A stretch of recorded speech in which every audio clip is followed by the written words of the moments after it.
Brigitte Lahaie, Sud Radio, c'est l'instant Sexy News. Eh bien, nous retrouvons Flore Chéry, Bruno Martin. Je crois que vous allez nous parler des assistants sexuels ou des assistantes sexuelles, mais je sais qu'il y a aussi des hommes, a priori, mais il me semble que c'est plutôt d'une femme, en l'occurrence. Bonjour Flore. Exactement. Je vais vous parler d'une femme, et en particulier la narratrice du dernier livre de Émeric Patricot, qui s'appelle La Viveuse, qui vient de paraître aux éditions Léo Scheer.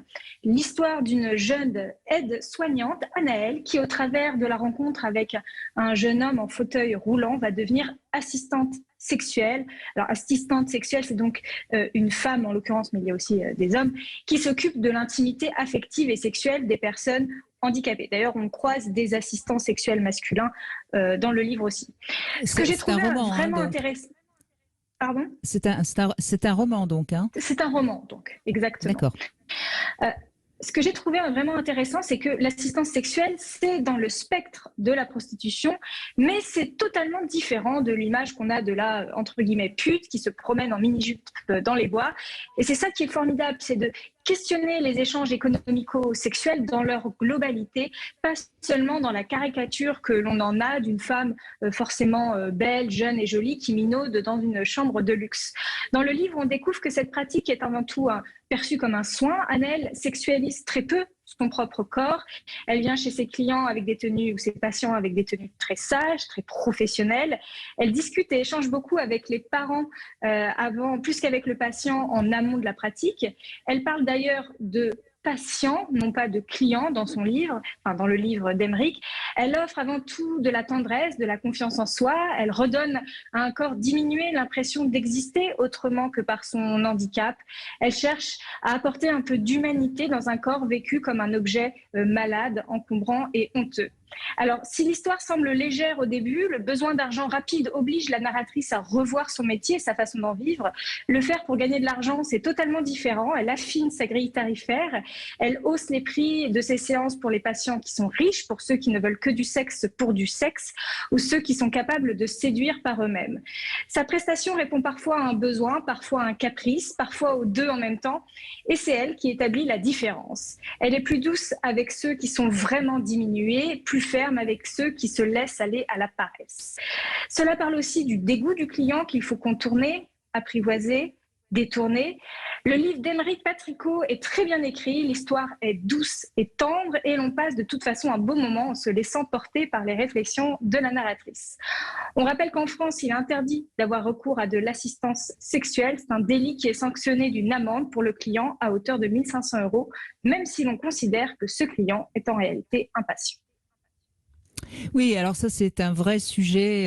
On sait hein, aujourd'hui que bon, on ferme un petit peu les yeux. Il y a même une formation pour assistantes sexuelles qui existe. Ça montre bien encore une fois que la question de la prostitution, c'est une vraie question de bien-être et de sexualité qu'il faudrait pouvoir aborder. C'est évident qu'on est tous les trois, je crois, d'accord pour que la prostitution qui est de l'esclavagisme et qui est tenue par des proxénètes, elle est inacceptable et qu'il faut lutter contre. Mais après, il reste toutes ces personnes qui ont besoin d'assistance sexuelle, voire tous ces hommes qui quelque part ont recours aux prostituées, mais parce qu'ils sont en recherche plus d'amour que de sexe, non Bruno Martin, qu'est-ce que vous en pensez ? Ah oui, c'est vraiment un débat à remettre un petit peu au goût du jour, sans hypocrisie. Le problème, il est là. C'est souvent, on traite ça d'une manière politique, alors qu'il faudrait juste l'envisager sous un angle humain. On fait gérer tout ce qui est loi sur la sexualité par des gens qui, précisément, n'ont pas les compétences ou très peu. Et c'est vraiment dommage que des commissions ou des débats ne s'instaurent pas en amont des simples débats politiques à l'Assemblée nationale qui ne cherchent qu'à rassembler des voix. Mais en fait, Il y a ça je qui, ne sais pas ce que vous...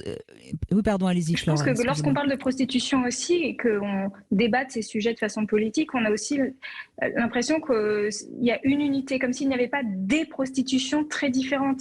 Typiquement, l'assistanat sexuel ne ressemble en rien à de l'escorting sur Internet ou encore ne ressemble en rien à la prostitution de rue. Et c'est vraiment des sujets que je trouve parfois même très différents et qui sont englobés dans un mot fourre-tout qu'on appelle prostitution, qui est en plus de ça mal défini dans les textes de loi. C'est-à-dire qu'on parle d'un acte sexuel, mais qu'on ne précise même pas ce qu'on entend par acte sexuel. C'est la jurisprudence aujourd'hui en France qui va venir spécifier ce que c'est, ce qui est un problème.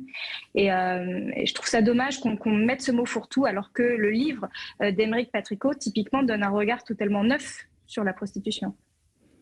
Oui, et je crois que c'est Régine Desforges qui avait écrit un très joli livre aussi sur une mère qui était complètement perdue parce que son jeune fils, lui-même avec un handicap, réclamait du sexe et qu'elle n'avait pas envie elle-même de le masturber. Je crois que c'est Régine Desforges qui avait écrit ce livre. C'était déjà il y a une bonne dizaine d'années. Et je crois qu'en fait, moi j'ai beaucoup réfléchi. Pourquoi on n'avance pas sur la question de la sexualité et de la prostitution? Et en fait, je crois qu'on en est toujours à avancer sur des questions des enfants, puisqu'on a avancé sur la PMA, on a avancé sur même sur la GPA, puisque pour l'instant elle est toujours interdite en France. Donc tout ce qui concerne la procréation et la sexualité, on avance, pas forcément toujours comme j'aimerais, mais en tout cas on avance. Il y a des lois bioéthiques qui viennent de sortir là sur la conservation de gamètes, donc vous avez raison. Ouais. Exactement, donc on avance bien, il n'y a pas de problème, ça on peut en débattre, mais dès qu'on parle de sexualité plaisir, eh ben là c'est pas possible de débattre. C'est quand même étonnant, ça veut bien dire qu'on n'avance absolument pas sur les questions de sexualité. Qu'est-ce que vous en pensez tous les deux? Moi j'insiste beaucoup sur le fait que ces débats sont hautement liés au monde politique et qu'ils devraient d'abord être débattus par des spécialistes ou des experts de tout poil, voire des philosophes, et au-delà d'un traitement brutal et, comme disait Flore, où on met tout dans le même sac. La prostitution, c'est aussi bien l'assistance aux patients que la fille qui est dans son petit camion bois de Vincennes.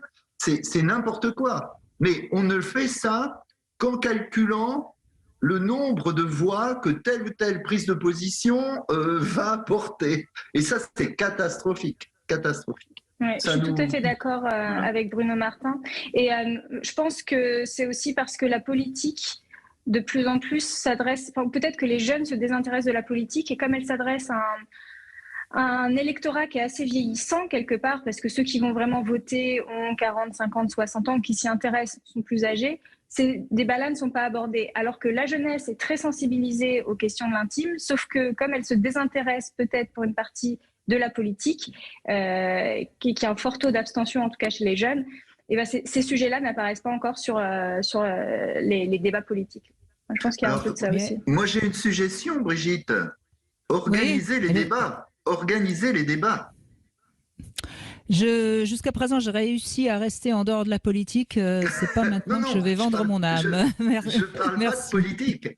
Quand on parlait des débats, c'est des débats de fond sur cette question, sur ces questions-là. Mais on en parle pendant. Ouais. Non, mais on en parle pendant 2 heures tous les jours sur Sud Radio. Ça, je peux vous assurer. Et je ne mâche pas mes mots et je donne toujours la parole, même à des personnes qui ne sont pas de mon avis.